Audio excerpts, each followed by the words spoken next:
Hello दोस्तों, कैसे हैं आप लोग। आपका हार्दिक स्वागत है आज की क्लास में। आज हम देखते हैं प्रोनाउन के कुछ और पार्ट्स।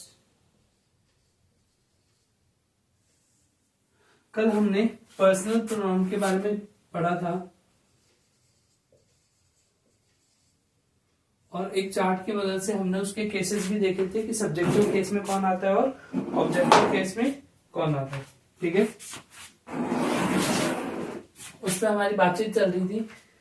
जैसे हमने देखा कि जब भी हम एक्टिव पैसिव की बात करें, किसकी, एक्टिव एंड पैसिव की, तो मैंने आपको कल कहा था कि जो केसेस हैं इसके, सब्जेक्टिव केस हो चाहे ऑब्जेक्टिव केस हो, ये किस में काम आते हैं, ये हमारे सब्जेक्ट एक्टिव वॉइस और पैसिव वॉइस में काम आते हैं। जैसे आई रोट अ लेटर। ठीक है, तो हमने क्या बात की कि जो हमारा सब्जेक्ट है वो कहां पे चला जाता है, ऑब्जेक्ट में, और जो ऑब्जेक्ट है वो कहां चला जाता है, सब्जेक्ट में। ठीक है, तो ये तो तब होगा जब हम सब्जेक्ट और ऑब्जेक्ट पहचानेंगे। और उससे भी बड़ी बात यह है कि जब सब्जेक्ट को ऑब्जेक्टिव केस में भेजेंगे तो हमें पता होना चाहिए कि इसका ऑब्जेक्टिव केस कौन सा है। जैसे यहां पे लिखा मैंने अ लेटर, वर्ब की कौन सी फॉर्म है, राइट की है, रोट। वर्ब की सेकंड फॉर्म, वर्ब की फर्स्ट फॉर्म कौन सी है, राइट, और वर्ब की सेकंड फॉर्म, राइट की सेकंड फॉर्म कौन सी है, रोट। ठीक है, तो ये वर्ब की सेकंड फॉर्म। तो अ लेटर सेकंड फॉर्म को देखते हैं, हमको क्या लगा देना है, was. A letter was. Verb की कौन सी फॉर्म आते हैं पैसिव वॉइस में, थर्ड फॉर्म, तो written. A letter was written by, by लगाते हैं हमेशा एंड से पहले। और यहाँ आई का ऑब्जेक्टिव केस क्या हो जाता है, हमने वहां पे देखा था आई का ऑब्जेक्टिव केस हो जाता है मी। तो a letter was written by me, तो आई को हमने किस में बदल दिया, मी में। ठीक है, तो यहां से हम देख सकते हैं क्लियर कट कि प्रोनाउन की जो केस है वो कैसे और कहाँ काम आता है। ठीक है, तो ये तो एक्टिव वॉइस है और ये इसका क्या है, पैसिव वॉइस है। ठीक है, तो इस तरह से ही काम में आ जाता है हमारे। ठीक है,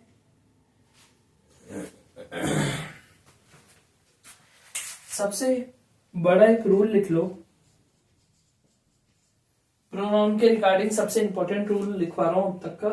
ठीक है, इस रूल से ज्यादा इंपॉर्टेंट और कोई रूल नहीं है प्रोनाउन के अंदर। क्या है कि प्रोनाउन लिखो, प्रोनाउन वर्ब या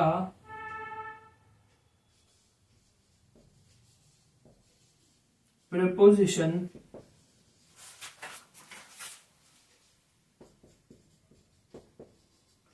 के साथ लिखी जाती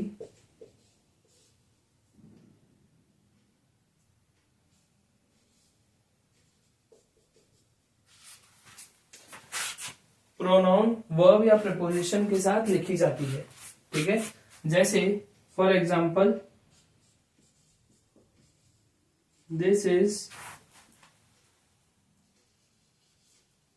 माई pen, this is my pen. तो यहां पे दिस क्या है, डेमोन्स्ट्रेटिव प्रोनाउन। क्यों, क्योंकि उसके आगे क्या है, इज आया है। इज क्या है हमारे यहाँ पे, वर्ब है, क्या है, वर्ब। और दिस क्या है, डेमोन्स्ट्रेटिव प्रोनाउन। प्रोनाउन क्यों है, क्योंकि ये वर्ब के साथ आया है। अब यही अगर दिस पेन इज माइन, तो यहां पे दिस के बाद सीधा क्या है, पेन। पेन क्या है, नाउन। तो ये जो नाउन के साथ आने वाला दिस है वो क्या कहलाता है, एडजेक्टिव। क्या कहलाता है, एडजेक्टिव। तो आप नोट लगा के लिख लो कि प्रोनाउन वर्ब या प्रीपोजिशन के साथ लिखा जाता है। ठीक है, या लिखी जाती है। लिखा जाता है ज्यादा सही रहता है ना, तो इसको हम क्या कर लेते हैं, लिखा जाता है।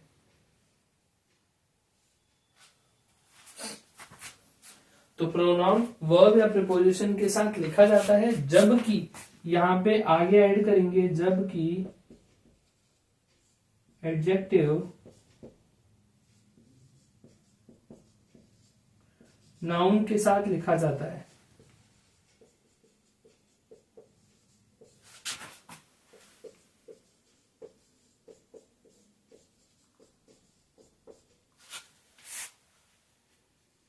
नाउन के साथ लिखा जाता है या नाउन को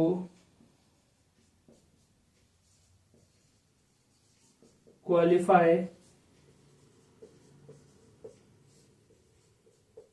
करता है। ठीक है, एडजेक्टिव क्या करता है, नाउन के साथ लिखा जाता है या फिर नाउन को क्या करता है, क्वालिफाई। नाउन को क्वालिफाई करने का मतलब नाउन के बारे में कोई जानकारी देना। ठीक है, वही हमारा क्या है, एडजेक्टिव है। देखो, इस चैनल पे जो पहली बार विजिट कर रहा है उसको मैं एक बात बता दूं कि हमने फर्स्ट क्लास एकदम जीरो से शुरू की है, पार्ट्स ऑफ स्पीच से, और यहां तक पहुंचे हैं।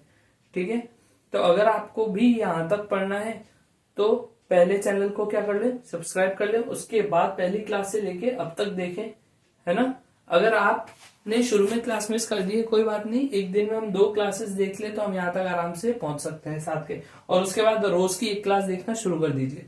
तो जैसे ही हमारा यहाँ पे सिलेबस खत्म होगा, आपका भी वहां पे सिलेबस खत्म हो जाएगा। ठीक है, ठीक है। तो यहाँ पे हमने देखा क्या कि एक तो क्या है प्रोनाउन और एक क्या है एडजेक्टिव। दिस वर्ब के साथ आया है, जबकि दिस किसके साथ आया, नाउन के साथ आया। नाउन के साथ आया वो एडजेक्टिव, और वर्ब के साथ आया वो क्या हुआ, प्रोनाउन। ठीक है,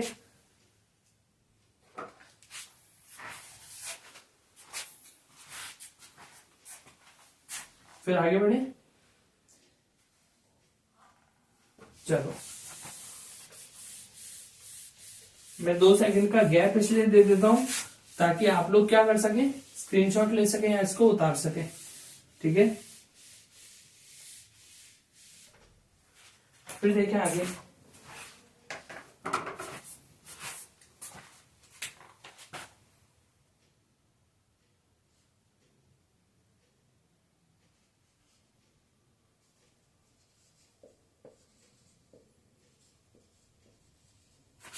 What is your name? Question है, ये कौन सा इंटेरोगेटिव वर्ड है, ये है इंटेरोगेटिव प्रोनाउन। क्यों, क्योंकि इसके आगे क्या है, हेल्पिंग वर्ब आई है। क्या है ये, हेल्पिंग वर्ब आई है। ठीक है,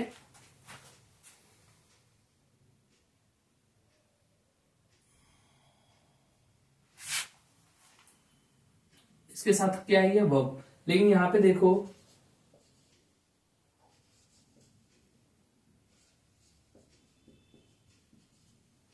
what time will be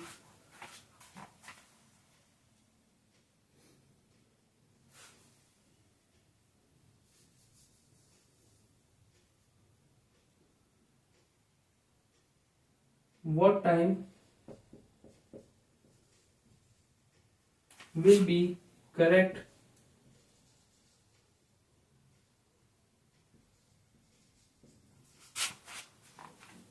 for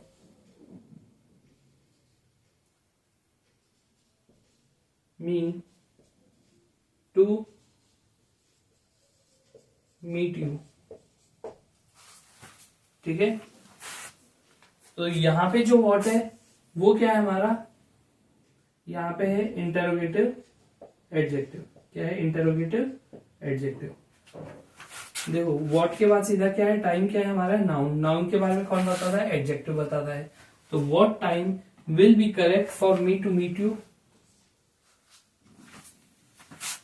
तो यहाँ पे क्या आ जाता है हमारे पास, इंटेरोगेटिव एडजेक्टिव। एडजेक्टिव के बाद हमेशा क्या लगता है, नाउन लगता है, ये चीज ध्यान रखना। और प्रोनाउन के बाद हमेशा क्या लगता है, वर्ब लगता है। ठीक है, जैसे विच पेन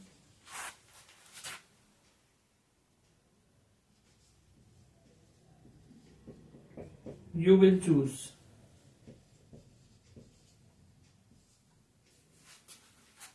तो विच के साथ क्या है, यहाँ पे नाउन आया, तो ये विच क्या हो गया, इंटेरोगेटिव, और क्या हुआ, एडजेक्टिव।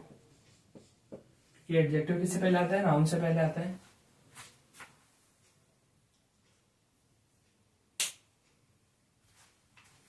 यहां पे विल यू चूज आएगा। ठीक है,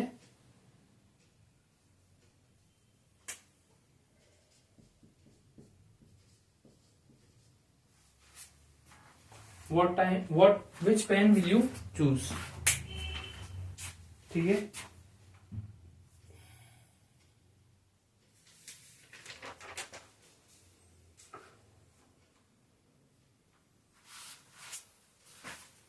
और आगे की बात करें हम तो किसकी बात करते हैं, इंटरोगेटिव प्रोनाउन की। किसकी बात करें हम, इंटरोगेटिव प्रोनाउन की। अभी हमने एग्जांपल भी देख चुके हैं हम उसके, लेकिन बात हम अब कर लेते हैं। अभी थोड़ी देर पहले हमने किसकी बात की, पर्सनल प्रोनाउन की। ठीक है, और पर्सनल प्रोनाउन हमने कल पढ़ लिया था, I you we they he she it. ठीक है,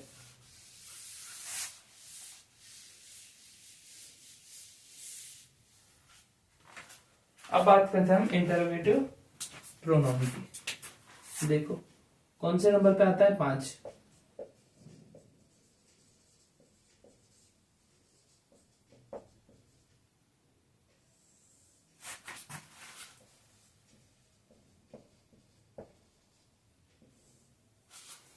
इंटरोगेटिव प्रोनाउन की अगर हम बात करें तो सीधा सा ये प्रोनाउन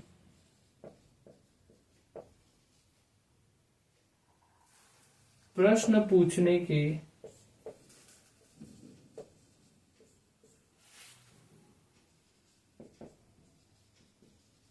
काम, ये प्रोनाउन प्रश्न पूछने के काम आते हैं। कौन से प्रोनाउन, इंटरोगेटिव प्रोनाउन की बात करें, इनका जो ओरिजिन हुआ है वो कहां से हुआ है, ओरिजिन मतलब इंटरोगेटिव प्रोनाउन की उत्पत्ति कहां से हुई है, इंटरोगेशन से।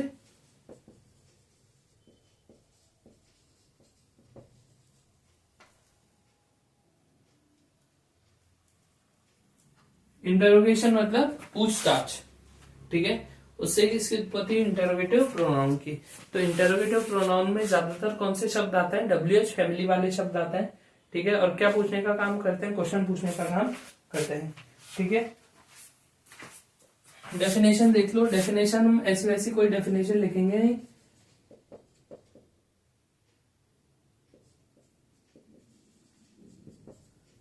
हु डेफिनेशन वही लिखनी है जो हमारे काम की हो, है ना। हमको थ्योरी से ज्यादा क्वेश्चन सही कैसे हो हमारे, उस पर ज्यादा ध्यान देना है। Who whom who whom whose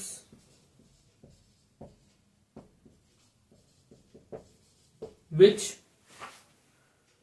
what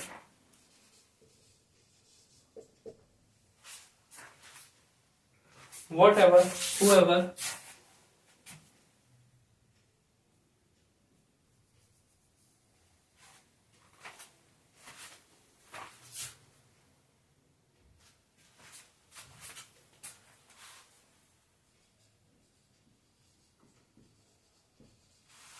whatever whoever etc से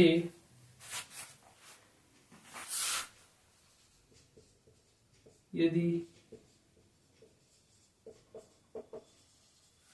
क्वेश्चन पूछा जाए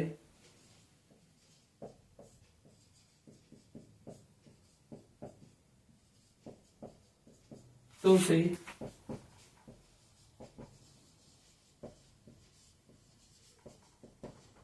इंटेरोगेटिव प्रोनाउन कहते हैं। ठीक है, डेफिनेशन देखो, who whom whose which what whatever whoever etcetera. अगर इनसे अगर कोई क्वेश्चन पूछा जा रहा है तो उसे क्या कहेंगे, इंटेरोगेटिव प्रोनाउन। ठीक है, इसमें एक चीज नोट करने लायक है कि वॉट एंड विच का यूज, वॉट एंड विच का यूज सिलेक्शन के लिए होता है। किसके लिए होता है,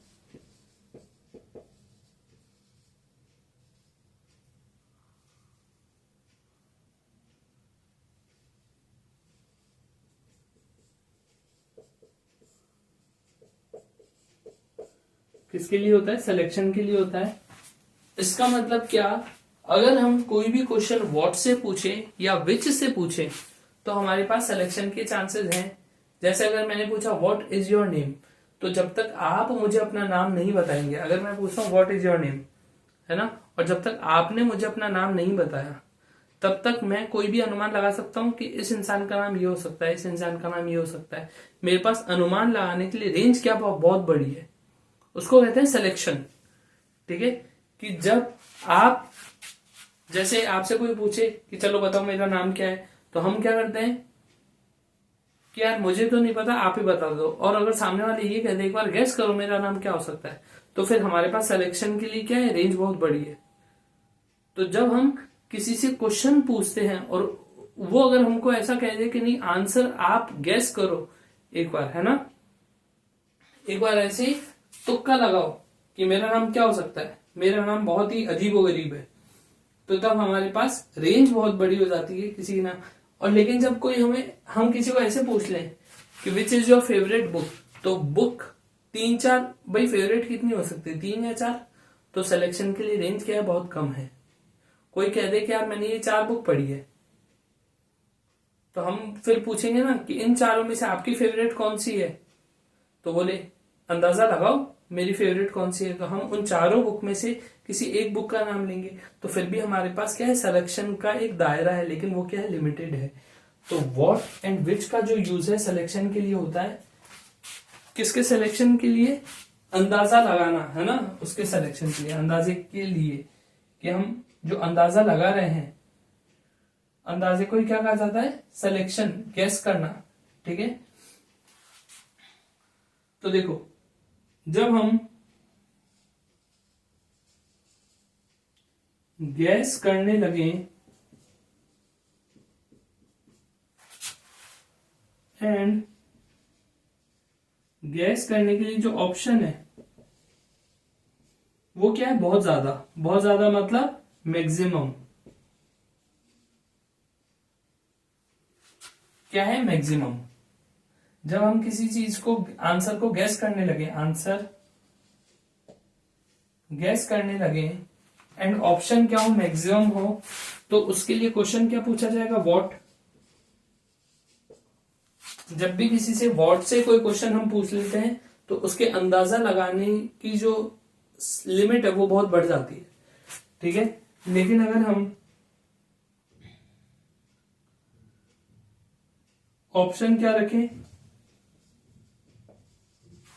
मिनिमम रखें, मिनिमम रखें, तो अगर हम ऑप्शन क्या रख दें, मिनिमम, ठीक है, रखें, तो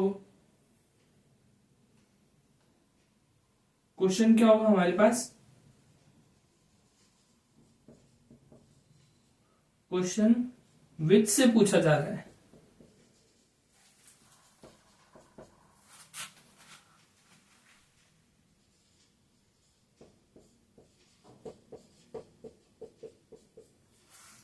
इसका एग्जांपल भी अपने पास, जैसे मैं बोलूं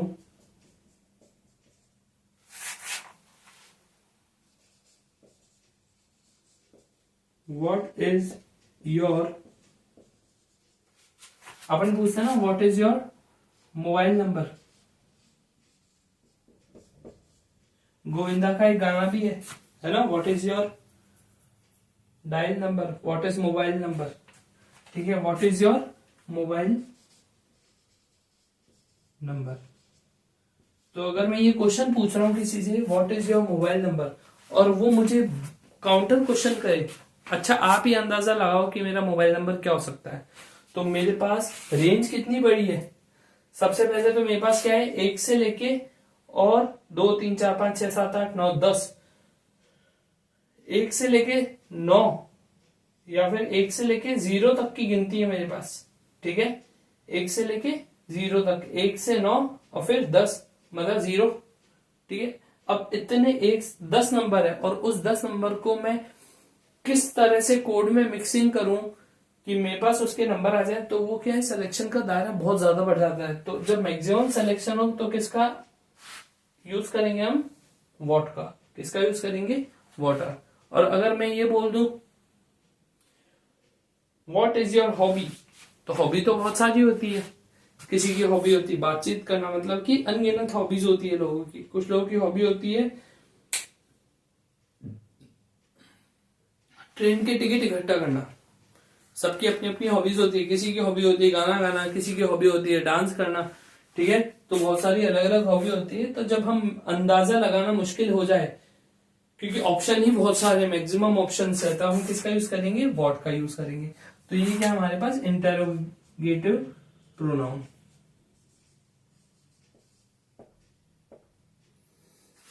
अब सेकंड नंबर के एग्जांपल पे आते हैं हम।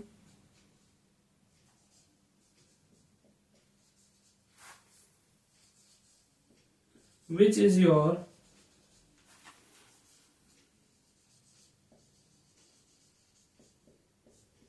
Favourite sweet. एक इंसान मीठा खा खा के कितना खा लेगा, और मुश्किल से अच्छी मिठाइयां मात्र कम है ना भाई, अनगिनत तो है नहीं मिठाइयां। मिठाइयां क्या है, कम है। और हर इंसान की कोई ना कोई एक ही मिठाई फेवरेट हो सकती है, सारी मिठाइयां फेवरेट नहीं हो सकती। लेकिन सिलेक्शन का क्राइटेरिया क्या है, मिनिमम अगर हम किसी से पूछे which is your favourite sweet, कि तुम्हारी फेवरेट स्वीट कौन सी है, और वो कह दे कि यार तुम ही अंदाजा लगाओ, तो हम अंदाजा लगा सकते हैं ना। क्या मालपुआ, क्या कलाकंद, क्या रबड़ी, है ना, क्या गुलाब जामुन। तो अच्छी अच्छी मिठाइयां, उसमें से एक खीर, है ना, तो कोई ना कोई उसकी फेवरेट डिश तो जरूर होगी। तो सिलेक्शन भाई हजारों की संख्या में नहीं है, लाखों की संख्या में नहीं है, 100 की संख्या में भी नहीं है। 10 या 15 नाम लेते ही अपने पास उसका आंसर आ जाएगा, ठीक है। किसी को चूरमा ही पसंद है, तो बहुत लिमिटेड मिठाई है अपने पास, तो उनमें से किसी इंसान की फेवरेट कौन सी। और ज्यादातर हम देखते हैं कि जब हम लोगों से बातचीत करते हैं, लोगों से मिलते हैं, तो देखते हैं कि वो ये हम ज्यादातर किससे पूछते हैं, अपने दोस्तों से। और दोस्तों के साथ तो हम रहते ही हैं, और हमको पता होता है कि ये गिनती की 3-4 मिठाइयां खाता है, उन 3-4 में से इसकी फेवरेट होगी कोई ना कोई सी। तो वहां पे सिलेक्शन का दायरा क्या हो जाता है, बहुत कम हो जाता है। तो मैक्सिमम के लिए क्या यूज करते हैं, व्हाट, और मिनिमम के लिए क्या यूज करते हैं, विच, ठीक है।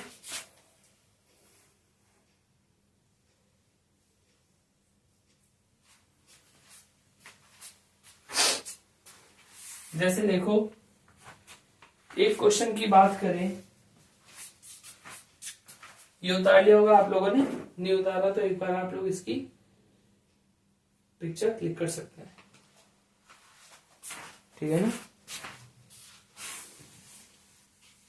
मैं आपके लिए इसको थोड़ा सा पास में ले जाता हूं।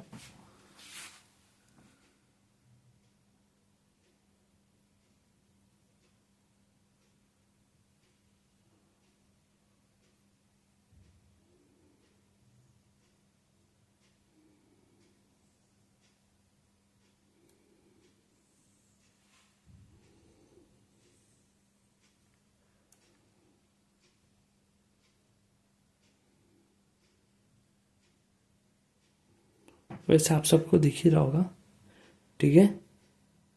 चलिए तो आगे बढ़े इससे, ठीक है, आगे बढ़ जाते हैं।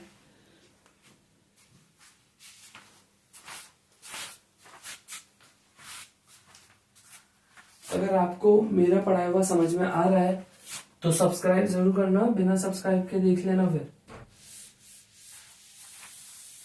ठीक है ना। जब भी मुझे ऐसा लगेगा कि भाई हो सकता है मैं बेकार पढ़ा रहा हूं, या मेरा पढ़ाया हुआ समझ में नहीं आ रहा है,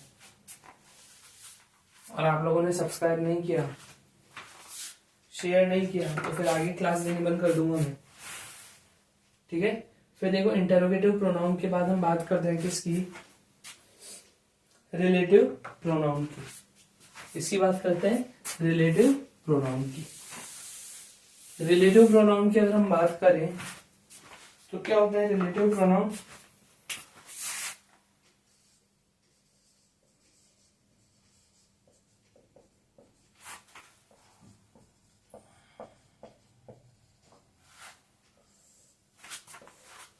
संबंधवाचक सर्वनाम,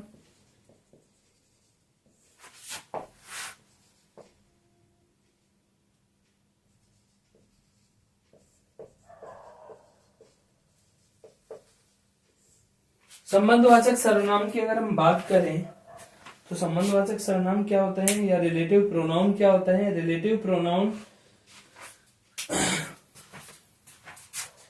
क्या होता है भाई,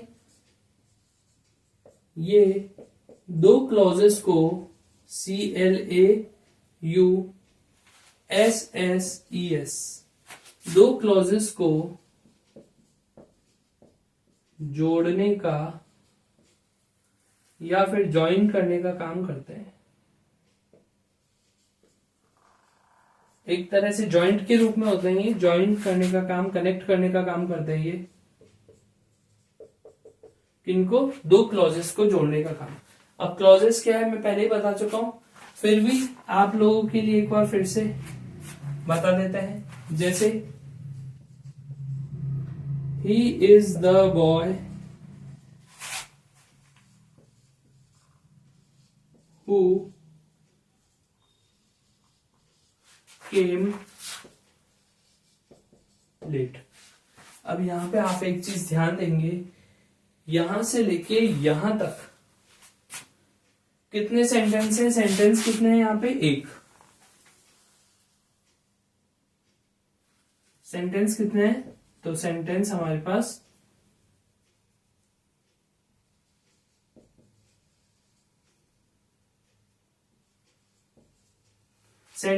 पास एक है, he is the boy who came late, फिर फुल स्टॉप। तो हमारे पास सेंटेंस कितने हैं, एक। उस एक सेंटेंस के अंदर वर्ब कितनी है ये देखें। सबसे पहली वर्ब तो ये आ गई, इज वर्ब 1। मैंने आपको कहा था कि हर क्लॉज के पास अपनी एक वर्ब तो होती है लेकिन फुल स्टॉप नहीं होता। अब यहां देखें, ही इज द बॉय, ये वही लड़का है, ही इज द बॉय, ठीक है। तो यहां पे यहां से लेके यहां तक सही सेंस तो दे रहा है, लेकिन इसके पास खुद की क्या नहीं है, फुल स्टॉप नहीं है, लेकिन एक वर्ब जरूर है। क्या है, वर्ब जरूर है। तो ही इज द बॉय, यहां से लेके यहां तक आ रहा है ये, ही इज द बॉय। उसके बाद देखो हु केम लेट, जो लेट आया। अगर हम बोले ही इज द बॉय तो ये सेंटेंस क्या है, सही है, बिल्कुल ठीक है। तो ये तो क्या हुआ हमारा प्रिंसिपल क्लॉज, क्या हुआ, ये क्या हुआ हमारा प्रिंसिपल क्लॉज। प्रिंसिपल क्लॉज कौन होता है, जो अपने अस्तित्व के लिए किसी दूसरे पर डिपेंड नहीं रहता। अगर मैं ये कह दूं ही इज द बॉय तब भी सही है, ठीक है। ही इज द बॉय, यहां पे ये क्या है, प्रिंसिपल क्लॉज, क्योंकि अपने अस्तित्व के लिए किसी दूसरे क्लॉज पे डिपेंड नहीं करता। लेकिन यहां पे देखो हु केम लेट, अगर मैं इसको ऐसे छुपा दूं और क्या लिखना पड़ो, हु केम लेट, और यहाँ पे क्वेश्चन मार्क भी नहीं है, तो यहाँ पे है who came late, question mark आना चाहिए लेकिन क्वेश्चन मार्क नहीं है। तो फिर इसका मतलब क्या हुआ, फिर तो ये सेंटेंस ही गलत है, फिर तो ये बैठा ही नहीं। तो ये अपने मतलब के लिए किसके ऊपर डिपेंडेंट है, इसके ऊपर।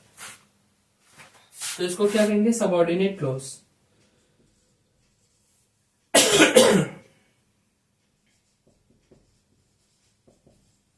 Subordinate clause. तो ये क्या है, ये भी एक क्लॉज है, क्यों, क्योंकि इसके पास भी क्या है, वर्ब है। कौन सी वर्ब, वर्ब 2। ये क्या है, वर्ब 1, और ये क्या है, वर्ब 2।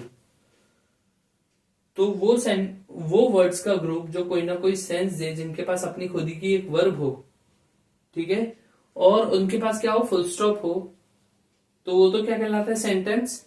लेकिन जिसके पास फुल स्टॉप नहीं है, अब फुल स्टॉप इसका नहीं है, ये हु केम लेट का फुल स्टॉप नहीं है ये ना, ही इज द बॉय का ये फुल स्टॉप है, ये तो इस पूरे सेंटेंस का फुल स्टॉप है, क्योंकि ये सेंटेंस यहां से स्टार्ट हुआ और यहां पे एंड हुआ। तो फुल स्टॉप किसे बताता है, कि सेंटेंस जहां एंड होता है उसको फुल स्टॉप कहा जाता है। सेंटेंस यहां पे एंड है तो इसको फुल स्टॉप कहा गया।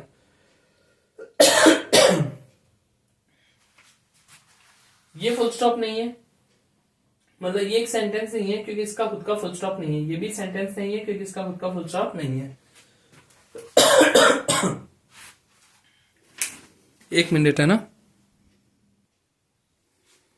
तो यहां पे मैं क्या कहना चाह रहा था, मैं सीधा सीधा ये कहना चाह रहा था कि रिलेटिव प्रोनाउन जो है वो कौन है यहाँ पे, ये, ठीक है, जो किसको काम कर, जो क्या काम कर रहा है, दो क्लॉजेस को जोड़ने का काम कर रहा है। किसको काम कर रहा है, क्या जोड़ने का काम, दो क्लॉजेस को जोड़ने का। सबसे पहला क्लॉज तो ये और दूसरा क्लॉज ये। एक चीज का अंतर है, जैसे नॉर्मल कंजंक्शन जो होता है, कौन सा कंजंक्शन, नॉर्मल कंजंक्शन, वो तो क्या करता है, दो क्लॉजेस को जोड़ता तो है लेकिन खुद भी अलग से रहता है। जैसे he is a doctor and she is a doctor, है ना, तो वहां पे एंड जो है वो बीच में है। ही इज अ डॉक्टर एक अलग क्लॉज और शी इज अ डॉक्टर एक अलग क्लॉज। यहां पे क्या है, इसने जोड़ भी दिया है लेकिन ये इस सब ऑर्डिनेट क्लॉज के साथ में भी आता है, ठीक है। इसलिए इसको क्या कहा जाता है, रिलेटिव प्रोनाउन। क्यों, क्योंकि अपने सीधे बाद ये क्या लेता है, वर्ब लेता है, ठीक है। जैसे यहाँ पे क्या आ रहा है, सब्जेक्ट आ रहा है, लेकिन यहाँ पे क्या आ रहा है, वर्ब आ रही है। इसके सीधे बाद क्या आ रही है, वर्ब। तो ये क्या हुआ हमारा रिलेटिव प्रोनाउन। दो काम कर रहा है, एक तो क्लॉजेस को जोड़ने का काम कर रहा है और क्या कर रहा है, ये रेफर किसको कर रहा है, हु को। हु किसको रेफर कर रहा है, बॉय को। मतलब अगर ही इज द बॉय, फिर यहां पे वापस आता द बॉय केम लेट, लेकिन द बॉय को इसने क्या कर दिया, रिप्लेस करने का काम। द बॉय को क्या किया इसने, रिप्लेस करने का काम, किसने, हु ने।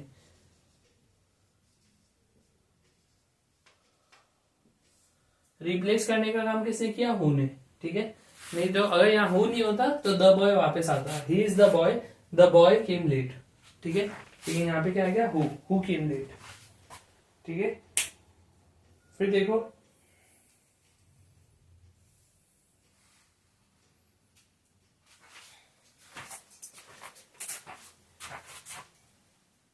इसके कुछ एक हम क्या लिख देते हैं, एग्जाम्पल। एग्जाम्पल मतलब वो वर्ड जो रिलेटिव प्रोनाउन में आते हैं। Who,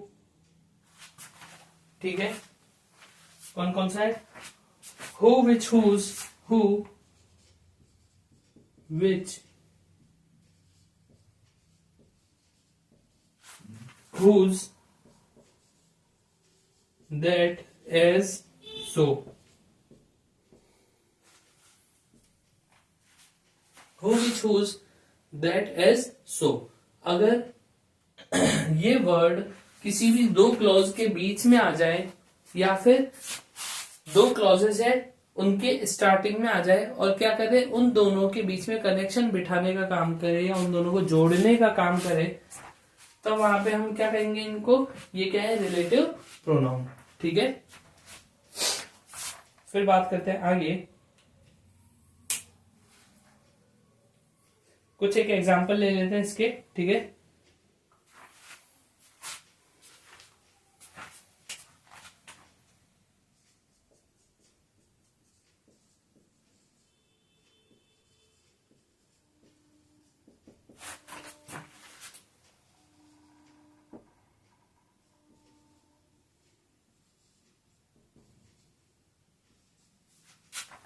Saraswati is the girl who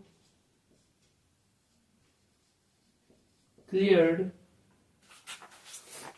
the NEET exam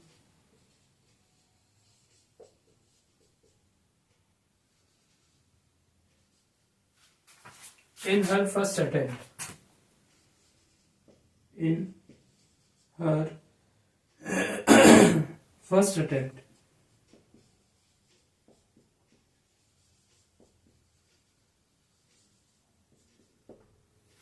ठीक है, समझ में आया।